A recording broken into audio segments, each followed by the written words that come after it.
Good morning, friends. Today we will discuss here medium transmission lines. Medium transmission line के अपन बारे में पढ़ चुके थे थोड़ा बहुत। भाई मीडियम ट्रांसमिशन लाइन की लेंथ क्या होती है, कितने ऑपरेटिंग वोल्टेज होता है? इसकी लेंथ लगभग 80 से 160 किलोमीटर होती है। ऑपरेटिंग वोल्टेज लगभग आपका 20 kV टू 100 kV तक ले लो। और फ्रीक्वेंसी, पावर फ्रीक्वेंसी पे ऑपरेट करती है मीडियम ट्रांसमिशन लाइन्स। अब जो मीडियम ट्रांसमिशन लाइन्स होती है उसमें आप एज वेल एज जैसे इंडक्टेंस का इंटरफेरेंस होता है वैसे कि वैसे आपका कैपेसिटेंस का इंटरफेरेंस होता है। लेकिन जो कैपेसिटेंस का इंटरफेरेंस होता है वो आपके लंप्ड नेटवर्क में होता है या फिर उसको आप शंट में कंसीडर करते हो। हाँ, interface of the capacitance is considered in shunt parameter. हाँ, तो उसको आप एडमिटेंस भी मान सकते हो। तो इसको अपन ने तीन तरीके से डिवाइड किया था, एंड कंडीशनर, टी नॉमिनल और पाई नॉमिनल। तो जो सबसे पहला पार्ट है इसका and conditioner transmission lines. In and conditioner transmission lines hold capacitance. जब अपन इसको अपन डिस्कस करते हैं तो जो इसका जो कैपेसिटेंस होता है उसको अपन सारे के सारे ट्रांसमिशन लाइन्स के एंड में कंसीडर करते हैं। हाँ, जो कैपेसिटिव इफेक्ट होता है वो आपके लोड साइड में होता है। अब जब आप लोड साइड में उसको कंसीडर करोगे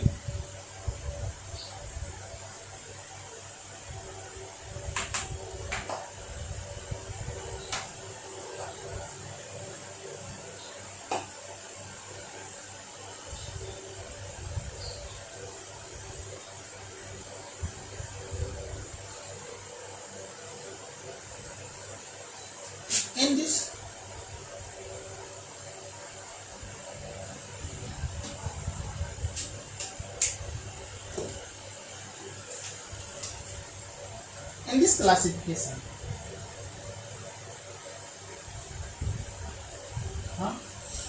capacitance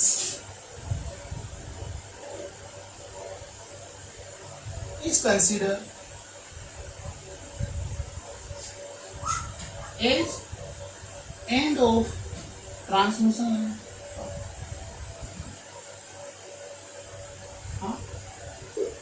as lumped network। कैसे कंसीडर करते हैं उसको? यह आपका रेजिस्टेंस, यह आपका इंडक्टेंस और यह आपका कैपेसिटेंस। इसको आप इस तरीके से कंसीडर करें। यह आपका रिसीविंग एंड वोल्टेज, यह आपकी रिसीविंग एंड करंट, ये कैपेसिटेंस की करंट, और यह आपके पास सेंडिंग एंड करंट और sending end voltage. Sending end voltage and sending end current अगर मैं इसको डिनोट करूं, ये आपका रेजिस्टेंस है, ये आपका रिएक्टेंस है और ये आपका कैपेसिटेंस, या फिर इसको आप एक्सी से भी डिनोट कर सकते हैं।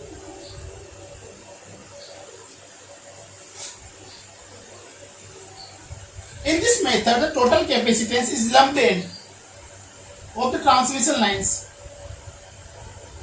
ठीक है, अब जो आपके पास वोल्टेज वी आर लोड के क्रॉस वोल्टेज होगा वही आपके पास कैपेसिटेंस के क्रॉस वोल्टेज होगा। तो मैं इसमें लिख सकता हूं कि जो आपका वी ऑफ एस है, अगर केवीएल लगाऊंगा मैं, तो वी ऑफ एस माइनस या फिर इक्वल टू लिख लो I of S into R plus J X S, R plus J plus V of R. लेकिन वीएस की तो आपको आई आर और वी आर में आपको चाहिए, आई एस नहीं आना चाहिए ना, वी आर और आई आर आना चाहिए। तो यहां से आप एक इक्वेशन सोल्व करिए, आई ऑफ एस जो ये करंट है आई सी और आई आर के बराबर होगी, I of R plus I of C. ये वाली इक्वेशंस भी आपके पास इंटरेक्ट है क्योंकि आई सी की जगह यहाँ पे क्या आना चाहिए, वी ऑफ आर आना चाहिए। लेकिन आपके पास आई ऑफ सी क्या है, आई ऑफ सी क्या है? मेरे पास आई ऑफ सी है V R divided by X, V R divided by X. अगर मैं इसको एडमिटेंस में लिखूं तो इसको मैं वाई लिख दूं, वी आर इंटू वाई। तो मैं इसको इस बी इक्वेशंस में अगर पुट करूं तो ये तो डायरेक्ट होगा।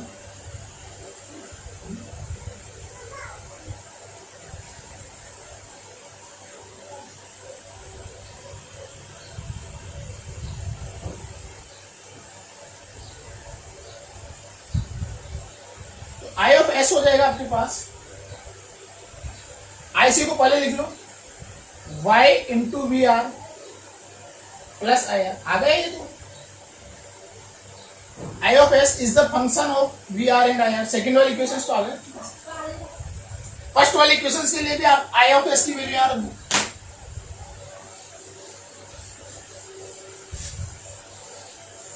जैसे मैं आई ऑफ एस की वैल्यू रखता हूं तो वी ऑफ एस की वैल्यू आपके पास आ जाएगी।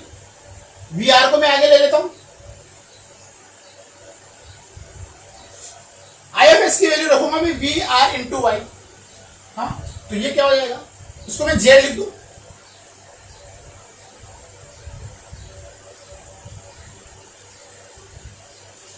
वाई जेड वी आर हो जाएगा। देखो जेड तो ये हो गया, वाई ये हो गया, वी आर हो गया। हाँ, इसको आप लिख सकते हो वी आर अगर मैं कॉमन ले लूं तो 1 प्लस, और एक इक्वेशन से आपके पास I of S equal to Y V R plus I of R. हाँ, दोनों इक्वेशन आपके पास आ गए, पहले और दूसरे। यहां से अगर आप एबीसीडी पैरामीटर की कंपैरिजन करें, चलो अगर ये वाली इक्वेशंस बन रही है तो यहाँ पे अपन फेजर डायग्राम भी डिस्कस कर लेते हैं पहले। एबीसीडी पैरामीटर को बाद में लेते हैं। अगर मैं फेजर डायग्राम बनाऊं,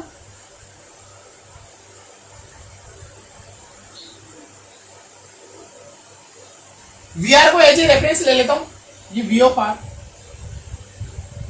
थोड़ा छोटा ले लो, ये वी आर,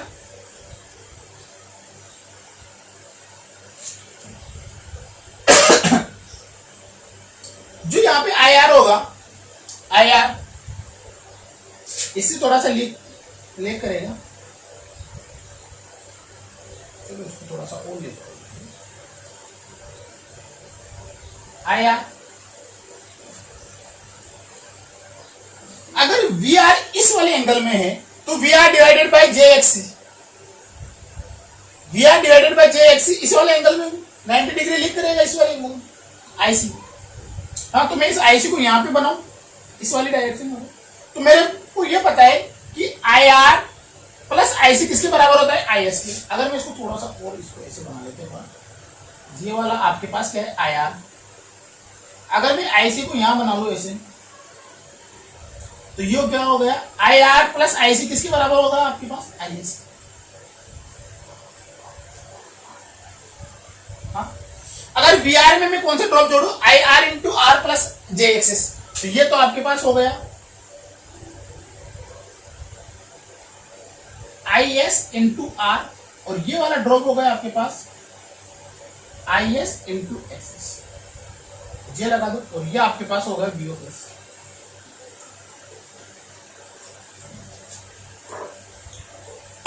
पहले मैंने वी आर को बनाया, फिर मैंने करंट आई आर को बनाया।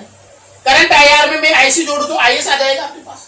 आईसी मैंने ऊपर क्यों लिया, क्योंकि आईसी वी आर से 90 डिग्री लीड करेगा, तो वी आर अगर मैं यहाँ पे है तो ये 90 डिग्री लीड में बना दिया मैंने आईसी। लेकिन मैंने इसकी जगह यहाँ पे कर दिया क्योंकि ये मेरे को एडिशन करना है। आई आर प्लस आईसी किसके बराबर हो गया, आई एस के बराबर।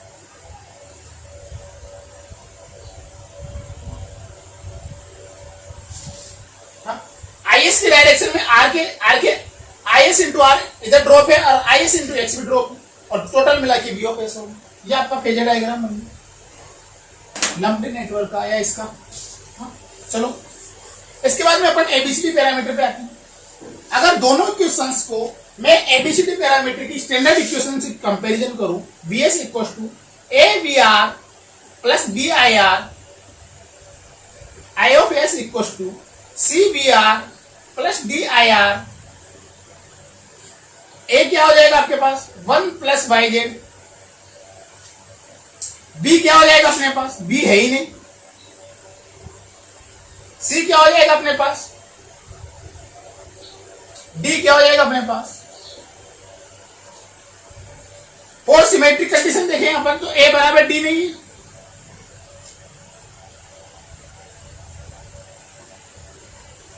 और अगर मैं एडी रेसिप्रोसिटी के लिए एडी माइनस बीसी करूं तो वो भी 1 नहीं है, दोनों कंडीशन फुलफिल नहीं है, इसलिए इस ट्रांसमिशन लाइंस को आप कंसीडर नहीं करो। इसका एक और कारण है कि आपने लोड एंड पे कैपेसिटेंस को लगा दिया, लोड एंड पे आपने कैपेसिटेंस को लगा दिया। अगर बाय चांस आपका टोटल ही लोड अगर थ्रो हो जाता है, अगर टोटल लोड को भी रिमूव कर देता हूं तो यहाँ पे आपका वोल्टेज बहुत ज्यादा इंक्रीज हो जाएगा। अगर यहाँ पे ज्यादा आपका लोड इंक्रीज हो जाएगा तो करंट की इफेक्ट होगा। हाँ, इस मॉडल को इसलिए भी आप डिस्कस नहीं करते, इस मॉडल को आप इसलिए भी यूज नहीं करते। फर्स्ट रीजन तो ये है कि जो आपको में एबीसीडी पैरामीटर आए वो सिमेट्रिक भी नहीं है और आपके पास रेसिप्रोसिटी भी नहीं है, दोनों कंडीशन को फॉलो नहीं कर रहे। ए बराबर डी भी नहीं है और बी बराबर सी भी, A D minus B C बराबर वाई 1 भी नहीं हो रहा। हाँ। सेकंड बात, अगर मैं यहाँ पे लोड को थ्रो कर दूं, लोड को रिमूव कर दूं तो यहाँ पे कैपेसिटेंस के कारण बहुत ज्यादा वोल्टेज हो जाएगा और आपका करंट इफेक्ट का कारण बन जाएगा। इसको लिख लेते हैं अपन।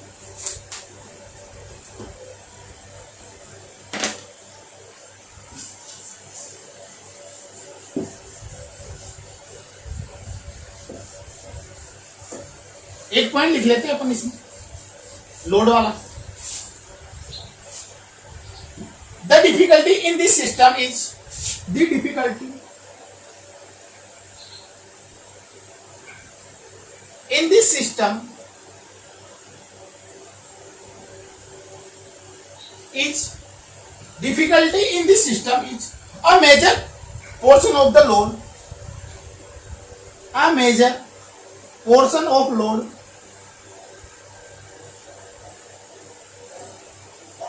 major portion of the load is thrown off। अगर आपका अचानक आपका लोड कम हो जाता है, the reactive power at receiving end increases, the reactive power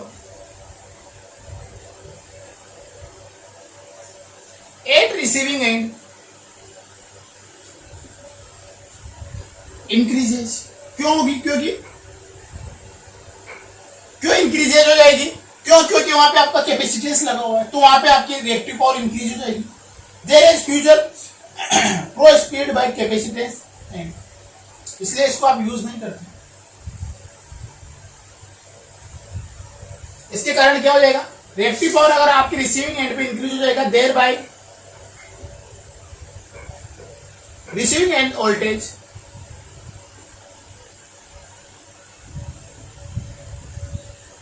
increases. तो आपका रिसीविंग एंड का वोल्टेज आपका इंक्रीज हो जाएगा। और समटाइम्स कभी कभी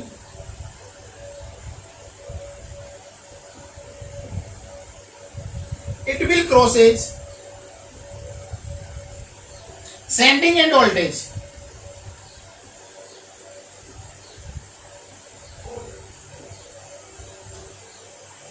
क्या हुआ कि अगर आपका लोड अचानक कम हो गया, हाँ, अब the difficulty in the system, अब a major portion of the load is thrown off. अगर आपका लोड कम हो गया तो वहां पे आपने लोड साइड में कैपेसिटेंस मेजर किया तो उसके पास आपके पास रिएक्टिव पावर ज्यादा हो जाएगी, reactive power of the receiving end increase हो जाएगी आपके पास। हाँ, अगर आपके पास रिसीविंग एंड पे रिएक्टिव पावर इंक्रीज हो गई तो रिएक्टिव पावर के कारण आपके पास जो होगा रिसीविंग एंड का वोल्टेज इंक्रीज हो जाएगा। अगर आपके पास रिसीविंग एंड का वोल्टेज इंक्रीज हो गया तो बाय चांस कभी कभी ऐसा हो जाएगा कि आपके पास रिसीविंग एंड का वोल्टेज सेंडिंग एंड वोल्टेज से ज्यादा हो जाएगा, और जो कि आपके पास फेरांटी इफेक्ट हो जाएगा। यही तो फेरांटी इफेक्ट होता है कि कभी कभी क्या हो जाता है, आपके पास रिसीविंग एंड का वोल्टेज सेंडिंग एंड वोल्टेज से ज्यादा हो जाता है।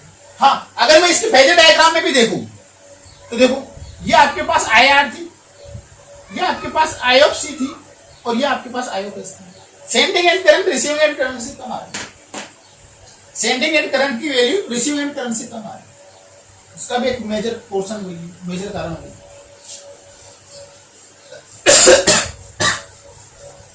ये आपका एंड कंडेंसर मेथड कंप्लीट होगा।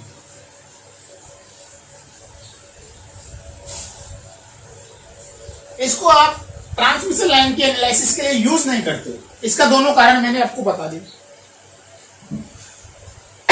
एक तो आपने जो डिजाइन किया एबीसीडी पैरामीटर उसमें सिमेट्रिक भी नहीं है और रेसिप्रोसिटी भी नहीं आ रही।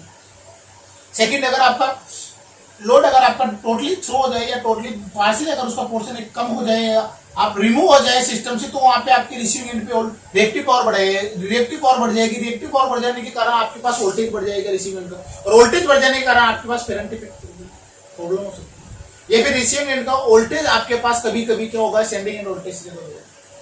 हाँ, जब आपके पास वोल्टेज ज्यादा हो जाएगा तो उधर से पावर इधर आ जाएगी, रिएक्टिव पावर इधर आ जाएगी। अब अपन पढ़ते हैं नॉमिनल टी मेथड।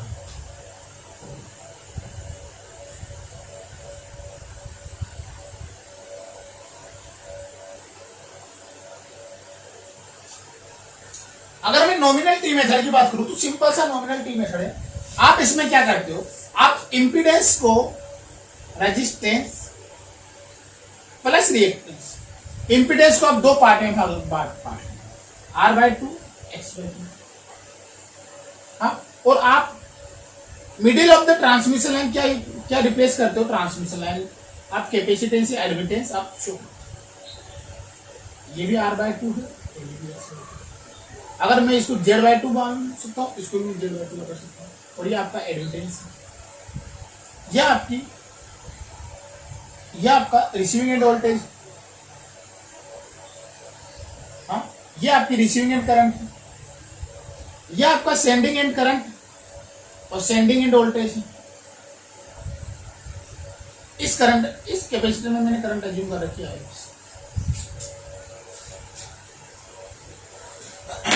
नॉमिनल पाई मेथड, नॉमिनल टी मेथड में अपन ने जो आपका इंपीडेंस था उसको इक्वली मैंने दो पार्ट में डिवाइड कर दिया।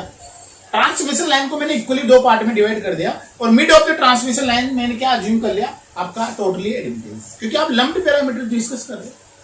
मैंने यहाँ पे सबसे पहले स्टार्टिंग में बताया था कि जो मीडियम ट्रांसमिशन लाइंस होती है उसको अपन लंप्ड पैरामीटर में डिस्कस करते हैं।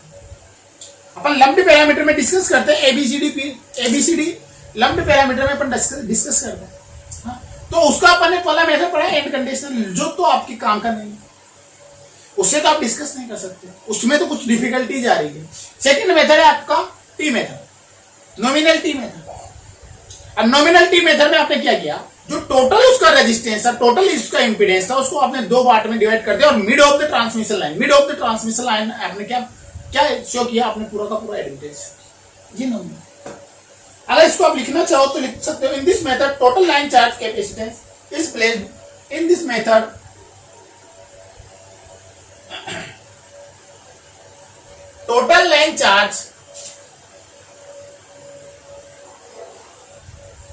total line charge capacitance is placed in this method. Total line charge capacitance is placed in middle of the transmission lines, middle of the transmission line.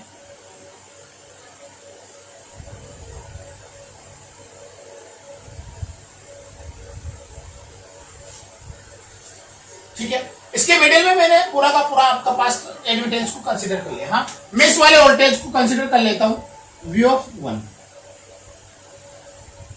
जरूरत पड़ने वाली है। अब इसमें ये लिखाने की जरूरत है कि भाई मैंने इधर आधा किया, ये ठीक है, डायग्राम से अपन सब कुछ समझ रहे हैं।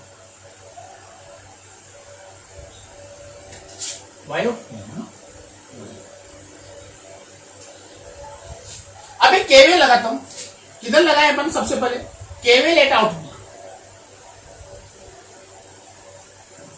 अगर मैं आउटपुट पे केवीएल लगा दूं, हाँ, तो ये V(1) है, किस किस के बराबर होगा, ये वाला वोल्टेज प्लस ये वाला वोल्टेज। हाँ, तो किस किस के बराबर होगा, V(1) equal to IR Z/2 लिख दूं,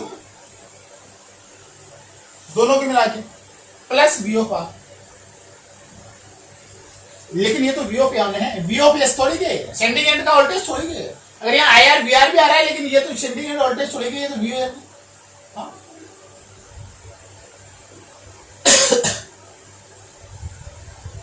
अब रिसीविंग एंड पे भी लगाओ,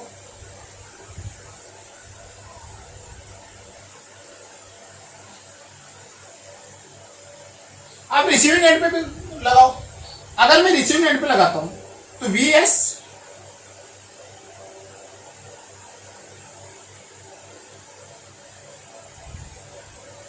किसके बराबर आना चाहिए आपके पास, I S into Z by two plus V1, सही।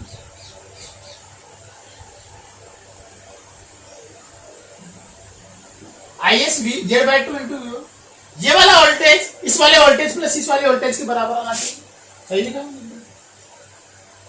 अगर अपन के पास V1 ज्यादा आ रहा है तो V1 को दोनों तरफ में इक्वल कर देता हूं, इंप्लाइड यहां से अगर आप V1 की वैल्यू निकालोगे तो वो आ जाएगा V of S minus I of S into.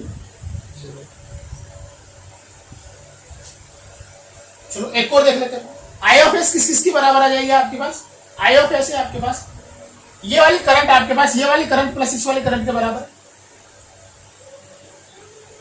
तो मैं इसको लिख सकता हूं IC प्लस IR।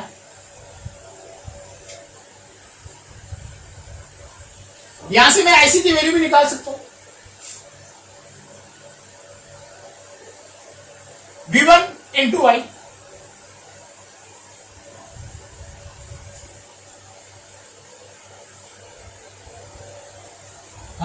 चार इक्वेशन से अपने पास। अब देखो मैं कैसे करता हूं, चार इक्वेशन से आपको आई ऑफ एस और बी ऑफ एस की वैल्यू निकालनी है। सुनो सिंपल सी बात है, देखो मैं क्या कर रहा हूं, V1 है आपके पास, V1 है आपके पास, V1 की वैल्यू मैं यहां से रख दूंगा IR BR आ जाएगा, ठीक है ना। IC है आपके पास, IC की वैल्यू मैं यहां से रख दूंगा तो IS इस रिलेशन ऑफ VR IR आ जाएगा। अब देखो मैं IC की वैल्यू तो मैं यहां से रख रहा हूं IS माइनस IR, और V1 की वैल्यू मैं यहां से रख रहा हूं, तो मैं इधर तो लिखूंगा I of S minus I of R,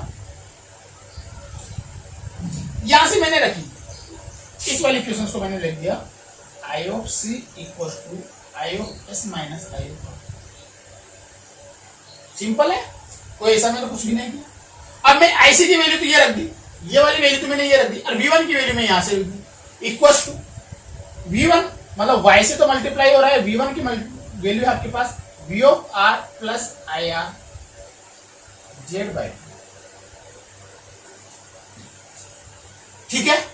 IR को भी उधर ले जाओ, और IS is the function of VR and IR, Y VR minus minus plus हो जाएगा 1 plus Z by to IR।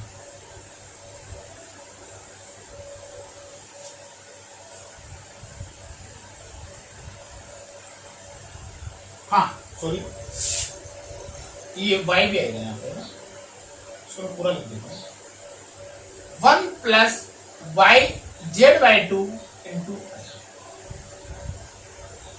ये वाला y यहाँ भी मल्टीप्लाई होगा, ये वाली इक्वेशंस बना दे अपन। अब अपन बचे VS में V1 की वैल्यू तो मैं यहां से रख दूं, और I ऑफ S की वैल्यू मैं यहां से रख दूं। VS में V1 की वैल्यू तो मैं यहां से रख दूं, और I ऑफ S की वैल्यू मैं यहां से रख दूं, तो मैं टोटली जो इसका इक्विवेलेंट इक्वेशंस आएगी मैं वो लिख देता हूं डायरेक्ट। हाँ भाई उसमें कैलकुलेट ही तो करना है ना, कुछ थोड़ी करना है। तो V ऑफ S की आपके पास इक्वेशंस आएगी 1 plus Y Z by two into VR plus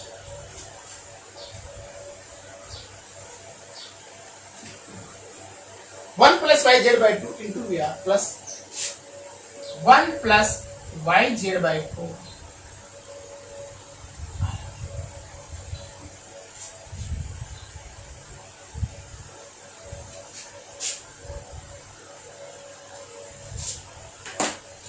आपके पास VS की वैल्यू भी आ गई और I ऑफ S की वैल्यू भी आ गई, दोनों आपके पास वैल्यू आ गई।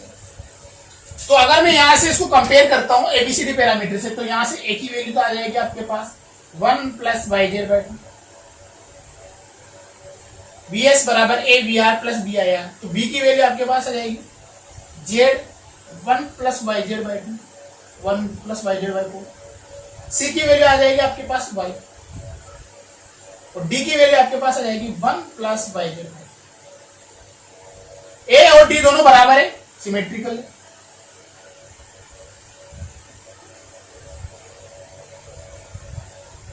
अगर आप एडी माइनस बीसी भी निकालोगे यहां से तो वो भी आपके पास 1 आएगा, निकाल के देखिए।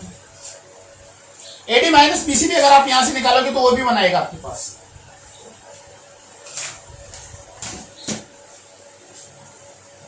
इसको आप निकाल के देख लीजिए, एडी माइनस बीसी।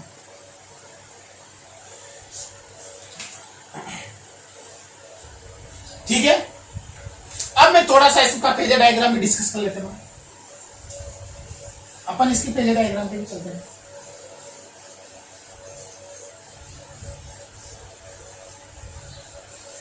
वीआर को आप रेफरेंस ले लो सभी केस में, in the all of case VR को आप रेफरेंस ले लो। वीआर को मैंने क्या ले लिया, फेजर डायग्राम।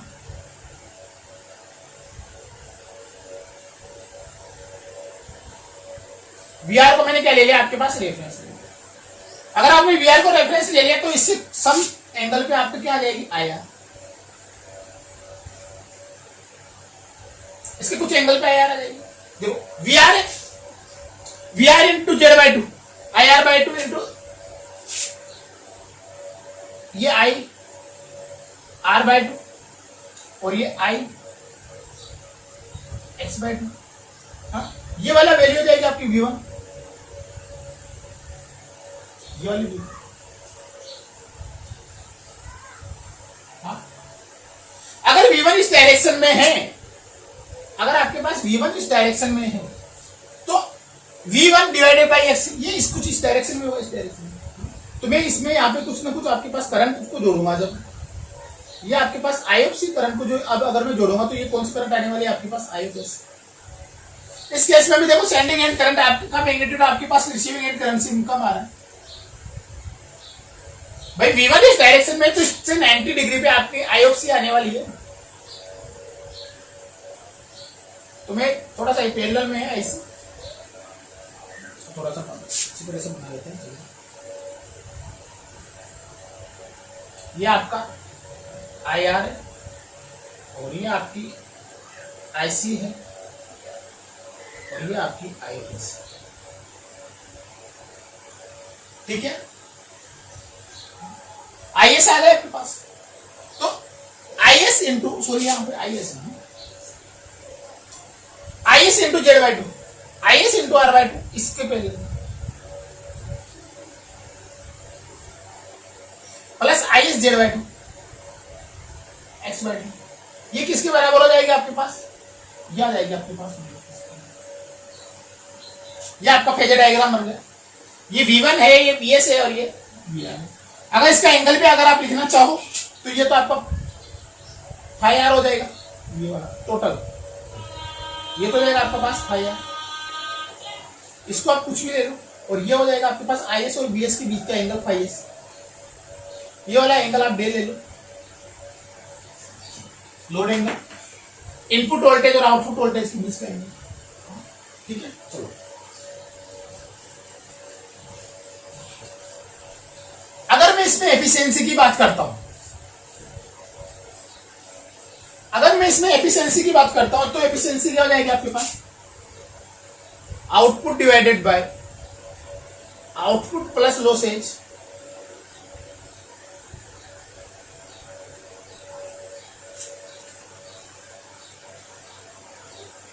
लॉसेज क्या है इसमें, लॉसेज है 3IS square into R by two, ये वाला losses plus 3IR square into Z by R by two, यही होगा भाई। सिंगल लाइन का रिप्रेजेंटेशन है, 3 लाइन हो गया आपके लिए, एबीसी तीनों कंडक्टरों ने तो 3 टाइम्स हो जाएगा लॉसेज। तो अगर मैं इसको यहाँ पे लिखना चाहूँ, output divided by output plus 3IS square, sorry 3R by two अगर मैं कॉमन ले लूं, IS का स्क्वायर प्लस IR का स्क्वायर, ये आपके पास।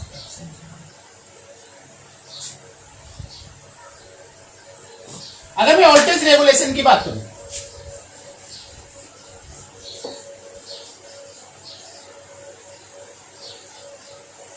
हाँ मैं वोल्टेज रेगुलेशन की बात करूं, वोल्टेज रेगुलेशन,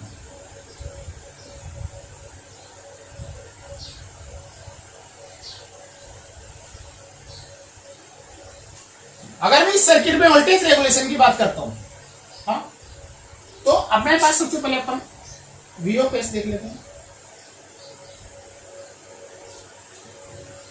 चलो डायग्राम से देख लेते हैं। मैं क्या लिखता हूं, वोल्टेज रेगुलेशन क्या होती है आपके पास, output voltage at no load minus output voltage या load voltage full load divided by full load voltage.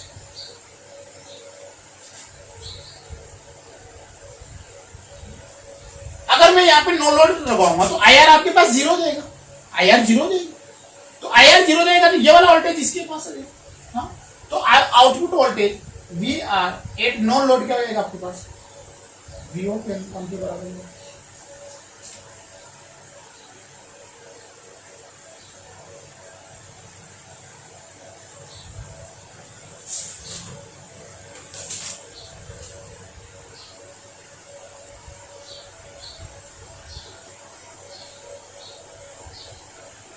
Full load voltage आपके पास वो होने वाला है, फुल लोड पे तो आपके पास फुल लोड वोल्टेज होने वाला है।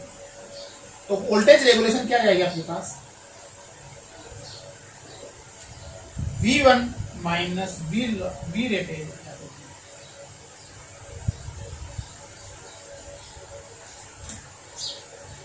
समझने में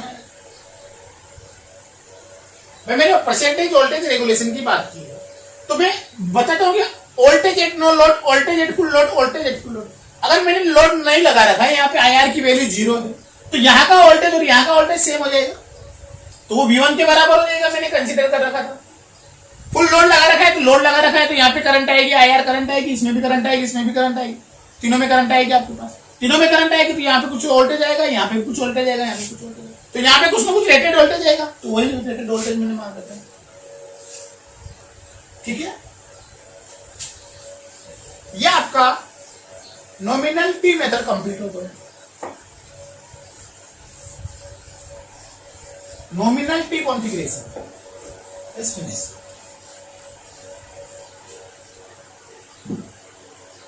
इसका फेजर डायग्राम बना लिया, एफिशिएंसी पे अपन ने इसका डिस्कशन कर लिया, हाँ, वोल्टेज रेगुलेशन बता दिया, इसकी तीनों एबीसीडी पैरामीटर क्या होते हैं वो तीनों मैंने डिस्कस कर लिया। अगर मैं पाई मेथड की बात करता हूं, अगला नॉमिनल पाई मेथड, तो इन नॉमिनल पाई मेथड, जिसे आपने टी मेथड में एडवर्टाइज को क्या किया था, बीच में इन मिडिल ट्रांसमिशन लाइन कर दिया, हाँ, ये और है जो नॉमिनल टी मेथड है आपका maximum load maximum fault analysis में स्टडी में काम होता है। नॉमिनल टी मेथड आपका फॉल्ट एनालिसिस कैलकुलेशन में आपका इजीली आता है, क्योंकि वहां पे आपको इंपीडेंस कैलकुलेट करना होता है, इंपीडेंस आप टी मेथड से, टी मॉडल से आप इजीली कैलकुलेट कर सकते हैं। और नॉमिनल पाई मेथड आपका लोड फ्लो एनालिसिस में काम आता है। लोड फ्लो एनालिसिस में इसलिए काम आता है ये मेथड, क्योंकि लोड फ्लो एनालिसिस क्या होता है, करंट फ्लो क्या होता है, power flow, power flow, current flow.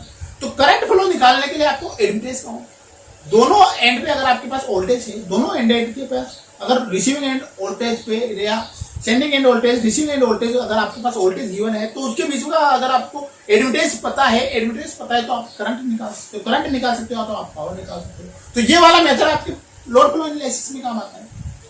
दोनों मेथड एग्जैक्टली इक्वल होते हैं, कुछ भी ज्यादा डिफरेंस नहीं होता। अगर मैं परसेंटेज वोल्टेज रेगुलेशन की और परसेंटेज अगर वोल्टेज रेगुलेशन और परसेंटेज एफिशिएंसी की मैं बात करता हूं तो दोनों मेथड में ज्यादा डिफरेंस नहीं होता, दोनों मेथड सेम है, ज्यादा डिफरेंस नहीं होता। इसलिए आप पाई मॉडल भी यूज कर सकते हो, टी मॉडल भी यूज कर सकते हो।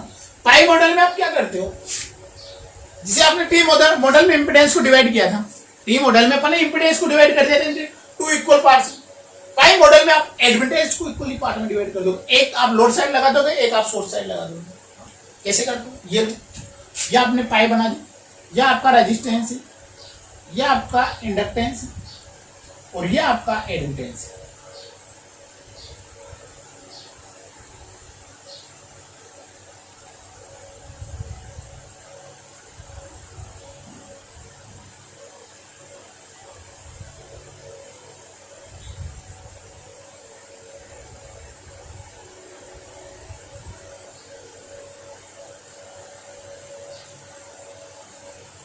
हाँ, ये आपका पाई मॉडल बन गया।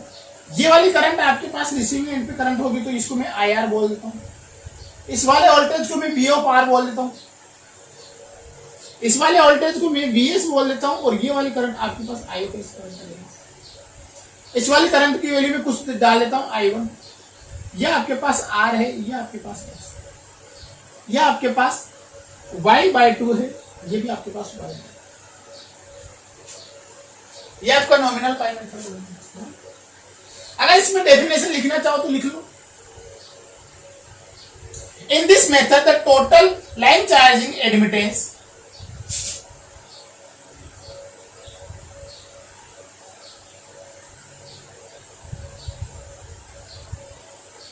टोटल लाइन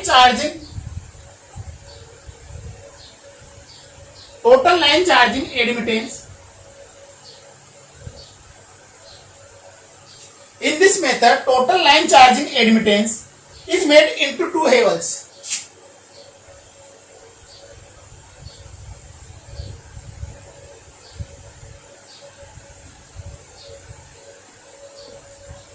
आप इसको दो भागों में बांट देते हो।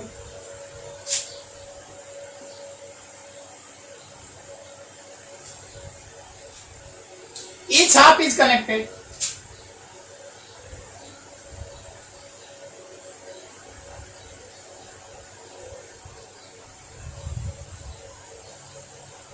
each half is connected. एक आप सोर्स साइड, एक रिसीविंग एंड सेंडिंग एंड।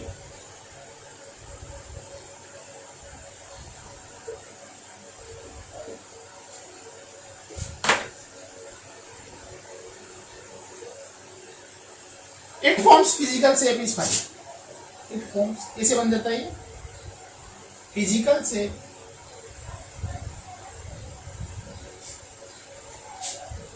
इस पाई की तरह बन रहा है। So it is called nominal pi method.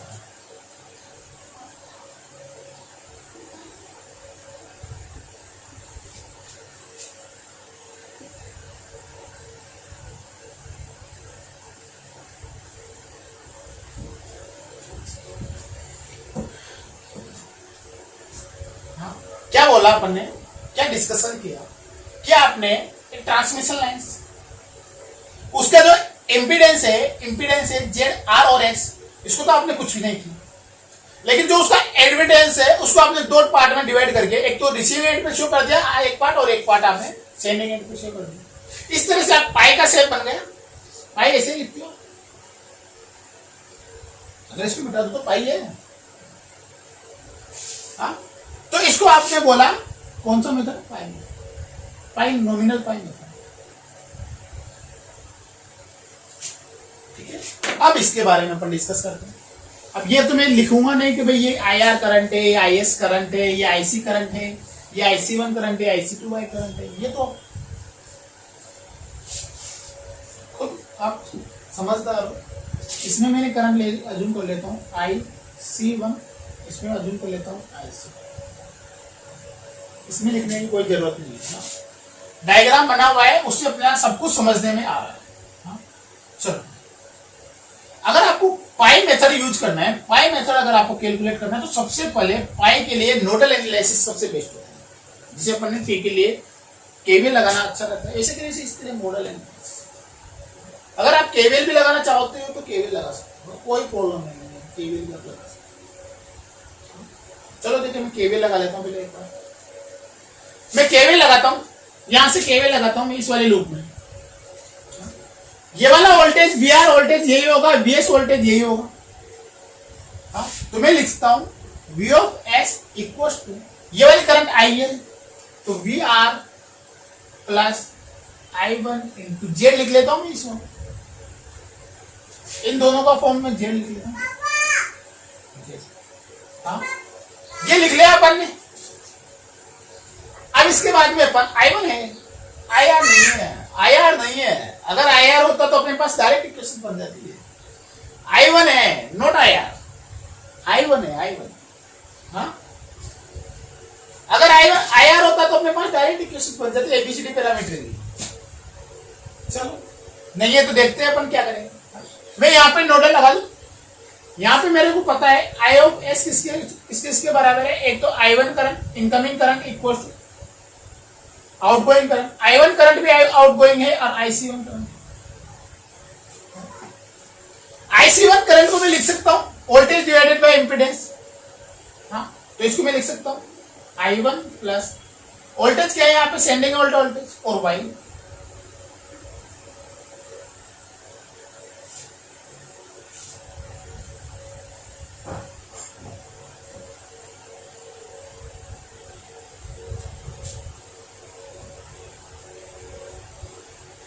ठीक है,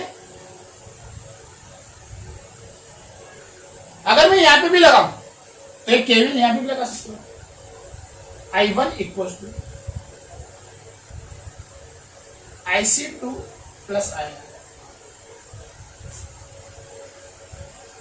IC2 की वैल्यू क्या लिखोगे आप, VR into Y by. 4-5 equation है, इनको सोल्व करोगे आप VR और IR की फॉर्म में लाओगे। हाँ, मैं डायरेक्ट रिजल्ट लिख देता हूं ना, इतनी सारी कैलकुलेशन, इसको इसमें रखूंगा इसको इसमें रखूंगा सोल्व कर लूंगा आ जाएगी है ना, लेकिन मैं डायरेक्ट लिख देता हूं, थोड़ा टाइम बचेगा अपने पास।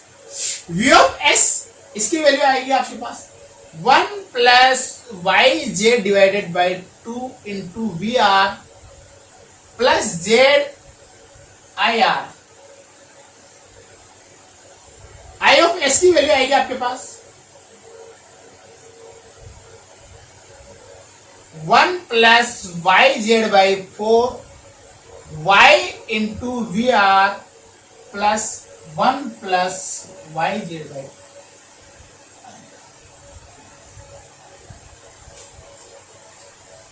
ठीक है, आ गए अपने पास। ए की वैल्यू आई अपने पास, देखो ए की वैल्यू भी 1 प्लस वाई जेड बाई 2 और डी की वैल्यू भी यही आई, तो ये सिमेट्रिक आपका सर्किट होगा। 1 plus Y Z by 2 1 plus Y Z by 2। आपके पास बी ए और डी की वैल्यू आ गई, बी की वैल्यू आपके पास आई जेड, तो सी की वैल्यू आपके पास आई 1 प्लस वाई जेड बाई। कुछ भी अंतर नहीं हुआ, जो यहाँ पे 1 प्लस वाई जेड बाई 4 था पहले वाले मेथड में, वो यहाँ पे मल्टीप्लाई हो गए और सारे के सारे parameter same. 1 plus Y Z by 4 यहाँ पे था मल्टीप्लाई में टी नॉमिनल में, वो यहाँ पे मल्टीप्लाई हो गया और सारे के सारे पैरामीटर सेम उसी में, यहाँ से उठ करके यहाँ पे आता और सारे के सारे पैरामीटर आपके सेम। क्या किया आपने, इंपीडेंस एडमिटेंस तो वही रखा, लेकिन उनका केवल सिचुएशन या कंडीशन ही तो चेंज किया आपने, कुछ थोड़ी किया है यहाँ पे आपने। ये तो ये नहीं मैंने जेड को चेंज कर दिया और वाई को चेंज कर दिया, कुछ चेंज थोड़ी किया आपने, केवल इनकी कंडीशन, इनके स्थान ही तो चेंज किया, इनकी प्लेसमेंट ही तो चेंज की और कुछ थोड़ी किया है, तो ज्यादा चेंजेस नहीं आएगा। अगर यहाँ पे ए बराबर डी आ रहा है तो ये सिमेट्रिक नेटवर्क होगा, और एडी माइनस बीसी भी आप करके देख लीजिएगा 1 आएगा, क्योंकि वही नेटवर्क है। एडी माइनस बीसी भी 1 आएगा, तो ये रेसिप्रोसिटी कंडीशन को भी फॉलो करेगा, ये नहीं होता। अगर मैं इसका फेजर डायग्राम ड्रॉ करना चाहूं, अगर मैं इसका फेजर डायग्राम बनाना चाहूं तो मैं फेजर डायग्राम बनाता हूं। वापिस आप आउटपुट वोल्टेज को आप रेफरेंस ले लीजिए VR को, ठीक है, मैंने VR को रेफरेंस ले लिया, ये वाला VR।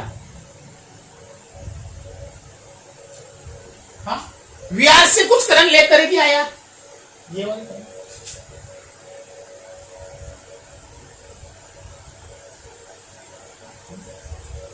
IR से 90 डिग्री जाएगी IC बाई 2। हाँ, इसको थोड़ा बड़ा बना लेते हैं ना,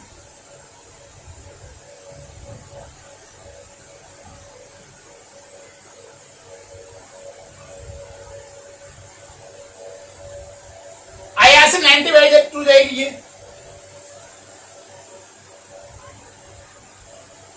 IC2, ये वाली करंट। हाँ, और ये दोनों करंट मिला के कौन सी करंट बनेगी I1, ये वाली करंट कौन सी करंट बन जाएगी आपके पास I1।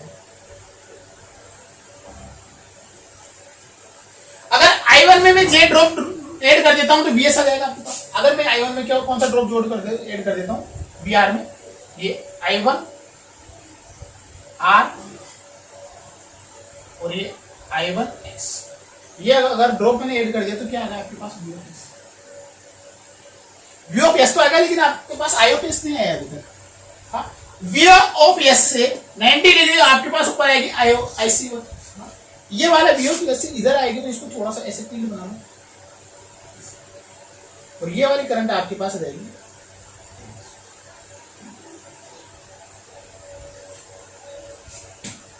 ये आपका फेजर डायग्राम बन गया। वी आर और आई आर के बीच का करंट, वी आर और आई आर के करंट बीच का करंट पावर फैक्टर भी एंगल होगा। वी एस और आई एस के बीच का एंगल रिसीविंग एंड का पावर फैक्टर एंगल होगा। अगर आप ड्रॉ करना चाहो तो लिखना चाहो तो, अदरवाइज कोई जरूरत नहीं, नो नीड फॉर दिस। हाँ, अपन आगे चलते हैं। अब दोनों मेथड तो अपन ने पढ़ लिए, पाई मेथड ही पढ़ लिया, नॉमिनल टी मेथड ही पढ़ लिया अपन ने। अब दोनों मेथड का कुछ ना कुछ अपने पास कंक्लूजन आया। अगर इसकी भी आप एफिशिएंसी, और अगर वो एफिशिएंसी को कंसीडर करते हो नॉमिनल की, तो output divided by output plus losses, तो इसके लॉसेस भी लगभग, इसकी एफिशिएंसी लगभग सेम टू सेम बन आती है टी नॉमिनल मेथड से। वोल्टेज रेगुलेशन में दोनों की दोनों सेम आती है, इसकी रेगुलेशन और एफिशिएंसी दोनों की दोनों टी नॉमिनल मेथड की सेम आती है, टी और पाई। हाँ, बस इनका रिप्रेजेंटेशन थोड़ा सा अलग, रिप्रेजेंटेशन थोड़ा सा अलग। दोनों नेटवर्क बहुत इंपॉर्टेंट है आपके पास। दोनों नेटवर्क के आपको एबीसीडी पैरामीटर भी याद होनी चाहिए, एबीसीडी पैरामीटर भी आपको याद होनी चाहिए। अब इसमें इसके बाद में जो कंक्लूजन निकला है उसको अपन लिख लेते हैं, पाई मॉडल में और टी मॉडल में क्या होगा लिख लेते थोड़ा सा। दोनों के दोनों फेजर डायग्राम से ये पता चला कि रिसीविंग एंड पे, सेंडिंग एंड पे करंट आपके रिसीविंग एंड पे करंट से कम आ रही है। ऐसे आया था ना, आईएस का मैग्नीट्यूड आईआर से कम आ रहा है। दोनों फेजर डायग्राम। तो सबसे पहला ये पॉइंट लिख लेते हैं, from the phasor diagram it can be observe, from phasor diagram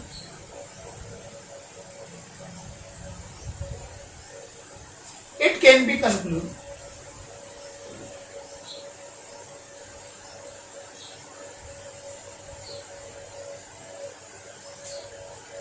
phasor diagram it can be concluded current and sending end voltage, current बड़ा बड़ा लिखते हैं, current at sending end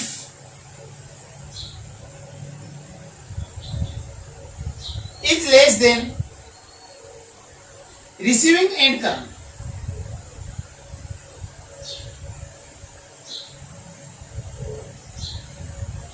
अपन ने फेजर डायग्राम से ये पॉइंट डिस्कस निकाला, क्या आपकी सेंडिंग एंड की करंट रिसीविंग एंड करंट से कम है। क्यों करंट है ये भी मैं बता देता हूं, क्यों करंट है क्यों कम है ये भी अपन बता देते हैं। देखो, आपने रिसीविंग एंड पे एक कंपोनेंट को आपने डिस्कस किया है, कैपेसिटेंस किया। से मैं पाई मेथड की बात करता हूं, कैपेसिटेंस को। अब कैपेसिटेंस क्या करता है, कैपेसिटेंस आपका जो मैग्नेटाइजिंग करंट है ना, जो मैग्नेटाइजिंग करंट की रिक्वायरमेंट है उसकी कम कर देता है। मैग्नेटाइजिंग करंट कंपोनेंट की जिसकी आपको रिक्वायरमेंट है उसको आपको कम कर देता है। तो मतलब एक तरह से आपको कैपेसिटेंस क्या किया, आप करंट को देने का काम कर लिया, मैग्नेटाइजिंग करंट का सोर्स का कार्य कर दिया। हाँ, तो जब वो करंट आप कैपेसिटेंस से ले रहे हो तो आपके पास जो टोटल करंट आएगी वो आपका करंट कम आ जाएगी। इसलिए आपने बताया कि sending end voltage, sending end की करंट आपके पास करंट कम आ जाएगी, रिसीविंग है। इसको लिख देते हैं, this is because the load current of lagging in nature, if ये इसी का रीजन है, रीजन अगर आपके पास लोड इन लैगिंग नेचर का है, जो अपन ने फेजर डायग्राम में डिस्कशन किया, लैगिंग नेचर ही अपन ने डिस्कस किया था। आपने करंट को हमेशा लेग माना था, वोल्टेज से वीआर से हमेशा लेग माना था, lagging in nature.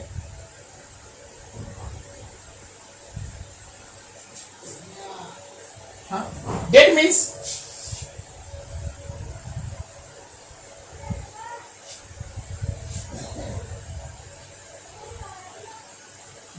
Load current has magnetizing component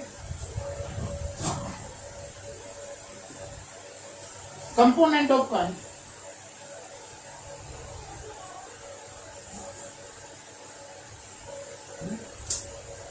आपके पास लोड आपके पास लेगिंग नेचर का है तो आपके जो करंट है उसका एक मैग्नेटाइजिंग कंपोनेंट हो,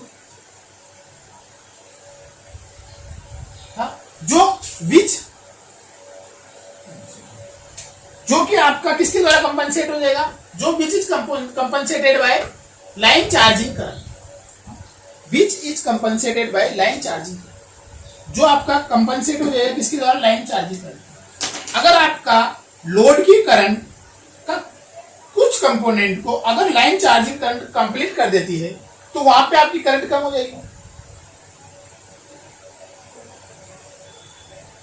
आप सेंडिंग एंड से कम करंट लोगे।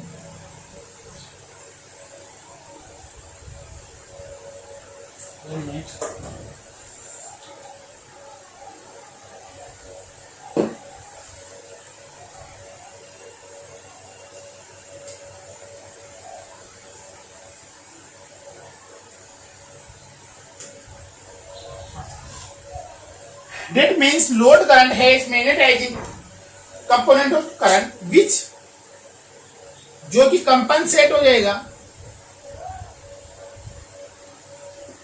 By line charging current.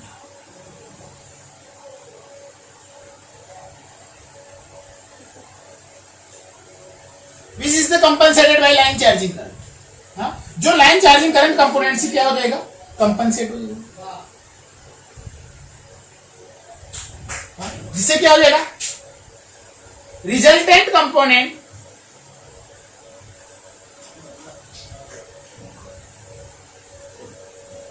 Will reduce,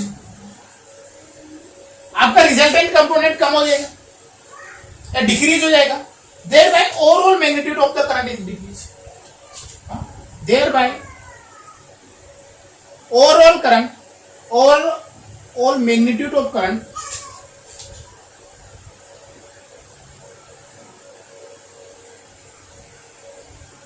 reduce या डिक्रीज हो जाएगा।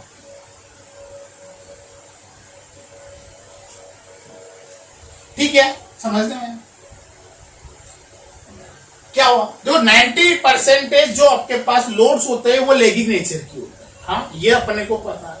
हाँ, अगर मैं ये बता रहा हूं अगर आपके पास लोड है जो लेगिंग नेचर का, तो जो लोड करंट होगी उसका कुछ ना कुछ कंपोनेंट होगा मैग्नेटाइजिंग कंपोनेंट। अगर उस मैग्नेटाइजिंग कंपोनेंट को आपकी लाइन चार्जिंग करंट कंपनसेट कर दे, अगर उस मैग्नेटाइजिंग करंट कंपोनेंट के तो आपकी लाइन चार्जिंग कंपनसेट कर दे, तो आपके पास जो रिजल्टेंट करंट बचेगी वो कम होगी। जिसे मेरे पास मान लो, जिसे मेरे पास आपके पास लोड करंट है, एक तो आपके पास करंट आएगी और उसका कुछ ना कुछ मैग्नेटाइजिंग करंट आएगी, ये आपके पास लोड करंट। अगर ये वाला करंट अगर आप कौन दे दे, लाइन चार्जिंग करंट दे दे, तो बची रिमेनिंग कौन सी करंट बची, ये वाली करंट बची। ये वाली करंट कौन देगा, सोर्स करंट देगा, हाँ इसका रियल पार्ट सोर्स करंट देगा। हाँ तो ये वाली सोर्स करंट तो इस वाली करंट से कम हो गई लोड करंट से, यही तो मैं बोल रहा हूं,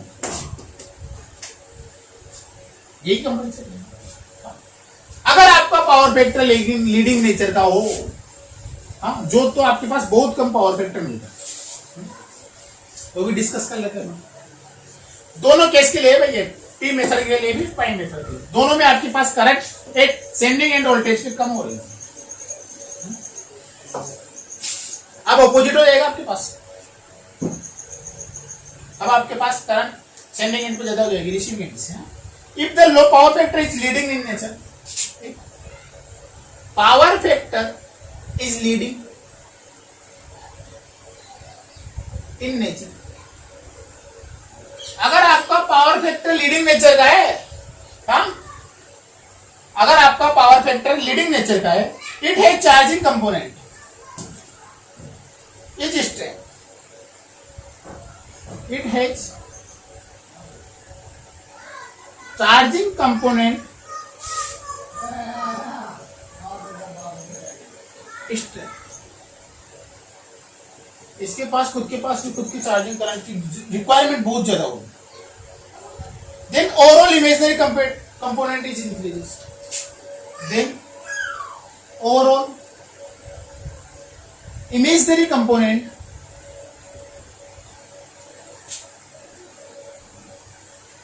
increases.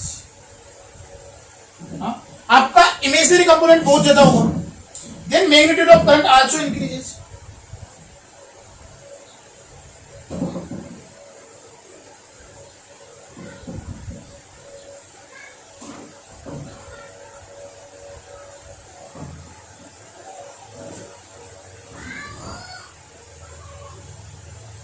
By this way, sending end current found to be more than by this way.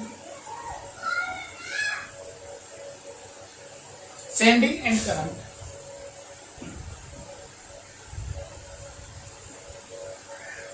more than receiving end current.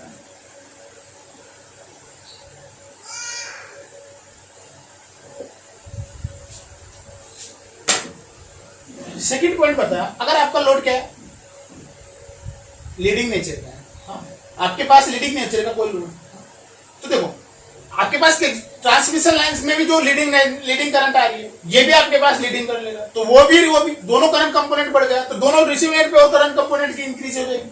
तो अगर ये करंट और ज्यादा होगा तो आपके पास सेंडिंग एंड की करंट ज्यादा, आपको ज्यादा करंट की जरूरत है, तो आपकी सेंडिंग एंड की करंट ज्यादा रिसीविंग एंड से।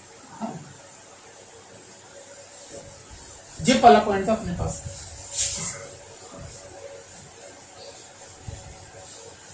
अगर आप परफॉर्मेंस की बात करो, अगर we discuss the performance of the T nominal method and pi nominal method, अगर मैं परफॉर्मेंस की बात करता हूं तो दोनों की एफिशिएंसी और वोल्टेज रेगुलेशन सेम होता है, दोनों का परफॉर्मेंस सेम होता है, आप इसी को भी यूज कर सकते हो परफॉर्मेंस बेस। तो टी नॉमिनल मेथड का जो परफॉर्मेंस होगा वही पाई नॉमिनल मेथड का परफॉर्मेंस होगा। तो अगर मैं पाई परफॉर्मेंस देखता हूं, T nominal and pi nominal will give the same value of efficiency and regulation. T-nominal method and pi-nominal method will give same efficiency and voltage regulation. दोनों के दोनों आपके पास सेम वोल्टेज रेगुलेशन और एफिशिएंसी देते हैं। That means in performance point of view, that means in performance point of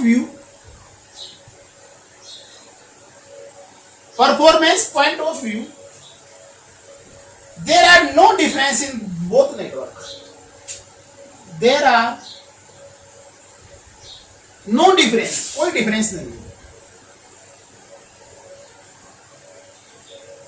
in both network, दोनों network में कोई भी परफॉर्मेंस नहीं, कोई भी डिफरेंस नहीं। अगर आप परफॉर्मेंस की बात करते हो तो टी नॉमिनल और पाई नॉमिनल मेथड दोनों की दोनों आपकी एफिशिएंसी सेम होती है, वोल्टेज रेगुलेशन दोनों मेथड की सेम होती है, तो दोनों की परफॉर्मेंस सेम रहेगी। हाँ, इसमें कोई डिफरेंस नहीं होता, दोनों में आपके लॉसेस भी सेम कंसीडर करते हो, दोनों की एफिशिएंसी सेम होती है। अब अपन इसका एक और पॉइंट देखते हैं। मैंने आपको कुछ समय पहले डिस्कस किया था कि जो आपको पाई नॉमिनल मेथड है लोड फ्लो एनालिसिस में काम लेते हो। लोड फ्लो एनालिसिस क्या होती है? करंट फ्लो या पावर फ्लो। जब आपके पास करंट फ्लो या पावर फ्लो, देखो पाई नॉमिनल मेथड क्या होता है? पाई नॉमिनल मेथड ऐसा होता है, यहाँ पे आपके पास एडमिटेंस है, ये आपके पास इंपीडेंस है और ये आपके पास इंपीडेंस है। अगर ये V1 और V2 अगर आपके पास दिए हुए और ये एडमिटेंस अगर आपके पास दिया हुआ है, एडमिटेंस अगर आपके पास ये वाला दिया हुआ है, ये वाला दिया हुआ, तो इस पैरामीटर्स केवल इसके नॉन होने से, केवल इसके नॉन होने से यहाँ पे आप करंट निकाल सकते हो। केवल इसके नॉन होने से आप कितने पावर यहां से लेकर यहां तक फ्लो आप निकाल सकते। इसीलिए आप पावर फ्लो एनालिसिस में आप इसको कंसीडर करते हो। हाँ, फॉल्ट एनालिसिस के अंदर अगर आप जेड मॉडल को बनाओगे तो बहुत अच्छा है। क्यों? क्योंकि आप फॉल्ट एनालिसिस में इक्विवेलेंट जेड निकालते हो, इक्विवेलेंट रेजिस्टेंस या इंपीडेंस निकालते हो, जो आप जेड पैरामीटर से आप इजीली निकाल सकते हो। टी मॉडल में आप इजीली निकाल सकते हो। हाँ, तो इसको भी अपन लिख लेते हैं, थोड़ी सी मेहनत लगेगी, लेकिन कुछ पॉइंट्स इंपॉर्टेंट पॉइंट्स होते हैं वो लिखना जरूरी है। Usually pi model is preferred for load flow analysis. Usually pi model is preferred for load flow analysis.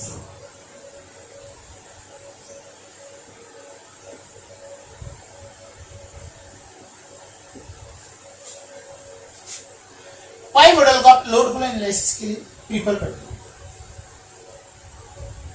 This is because load flow analysis is also power flow analysis.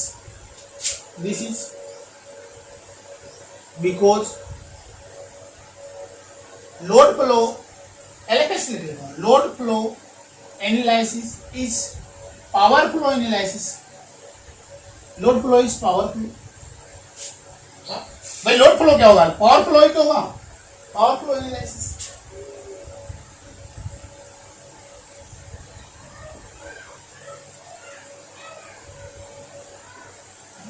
और आपके पास जितने भी लोड होते हैं कांस्टेंट वोल्टेज पे work करते हैं. जितने भी अपने पास लोड होते हैं कांस्टेंट वोल्टेज पे वर्क करते हैं. अगर मैं पावर फ्लो बोल रहा हूं तो कांस्टेंट वोल्टेज तो सभी का कांस्टेंट होगा. तो क्या क्या फ्लो होगा आपके पास? करंट. हाँ, तो मैं पावर फ्लो क्या बोल सकता हूं? Current flow analysis. Power flow is particular location is nothing but current flow at constant voltage system. Power flow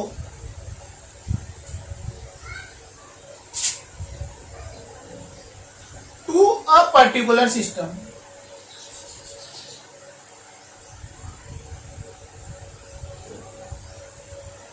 Power flow to a particular system, a particular location is nothing but current flow. Current flow at constant voltage, constant terminal voltage.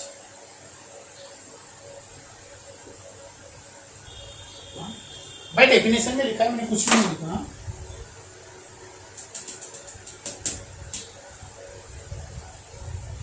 भाई क्या लिखा है कि जो आपका pi model होता है उसको आप लोड फ्लो एनालिसिस में यूज करते हो.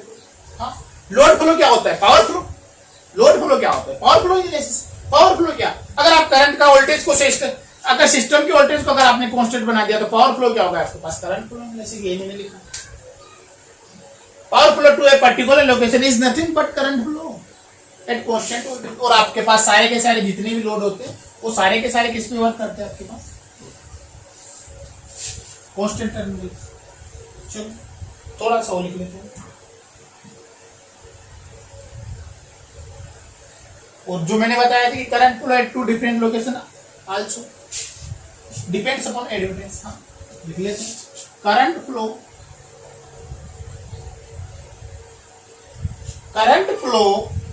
To different location depends upon. Current flow to different location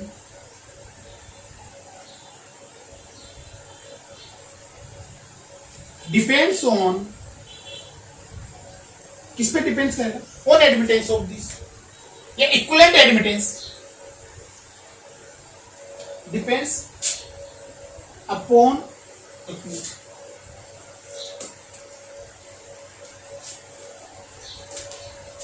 equivalent admittance.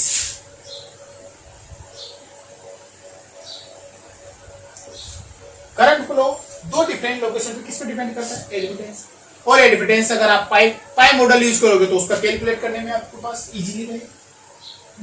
Therefore equivalent admittance in different location to be found. तो आपको देयरफॉर किसकी जरूरत पड़ेगी? Therefore equivalent admittance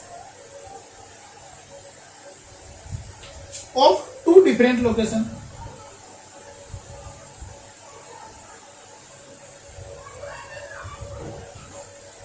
to be found. दो location का आपको इक्विवेलेंट एडमिटेंस की जरूरत पड़ेगी.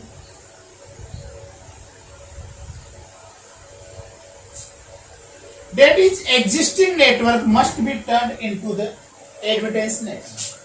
That is existing network must to be turned into equivalent turned into equivalent admittance parameter model. Equivalent admittance parameter model और इक्विवेलेंट एडमिटेंस पैरामीटर मॉडल आपका pi model होता है। The admittance parameter can be easily obtain. The admittance parameter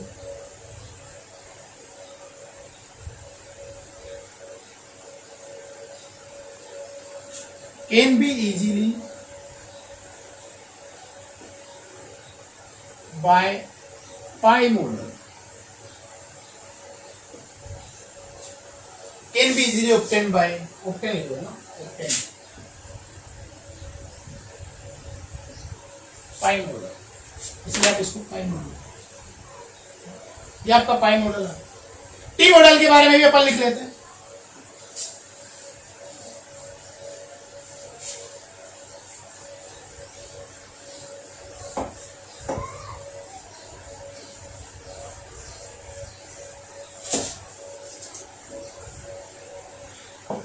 In nominal T models is considered short circuit analysis. That nominal T model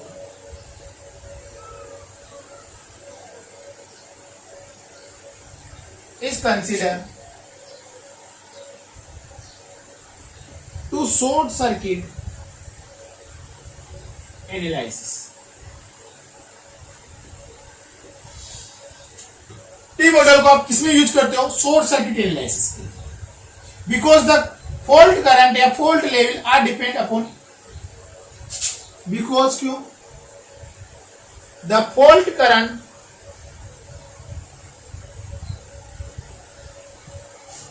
and fault MVA,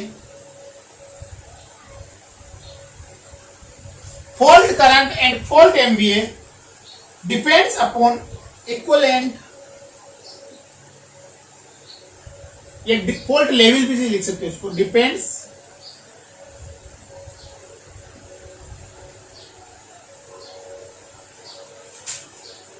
upon equivalent impedance, equivalent impedance.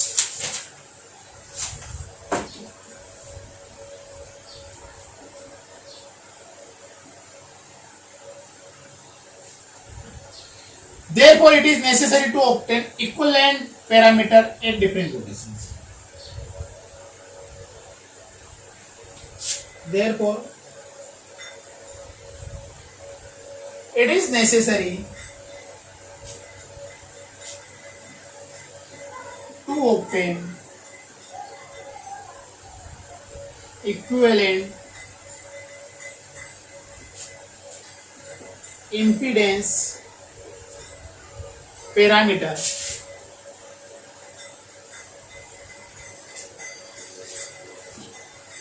at different locations.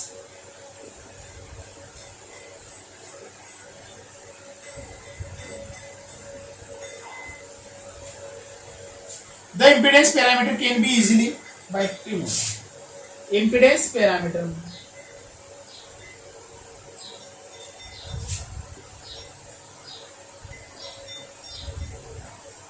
can be obtained by easily by T model.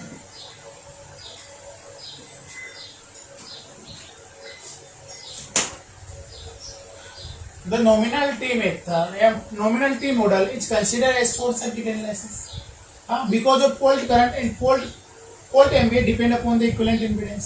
Short circuit, जब short circuit analysis करोगे, आप fault analysis करोगे, तो उसमें आपको equivalent impedance और equivalent impedance निकालने की जरूरत पड़ेगी। तो इक्विवेलेंट इंपीडेंस और फॉल्ट करंट और फॉल्ट एमवीए किस पे डिपेंड होता है? इक्विवेलेंट इंपीडेंस पर। इक्विवेलेंट इंपीडेंस निकालने के लिए आपको कौन सा मॉडल बनाना पड़ेगा? टी मॉडल, क्योंकि टी मॉडल का आप इक्विवेलेंट इंपीडेंस इजीली निकाल सकते हो।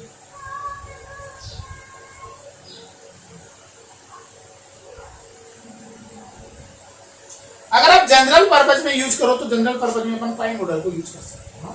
ठीक है, ओके, थैंक यू, आज के लिए काफी है।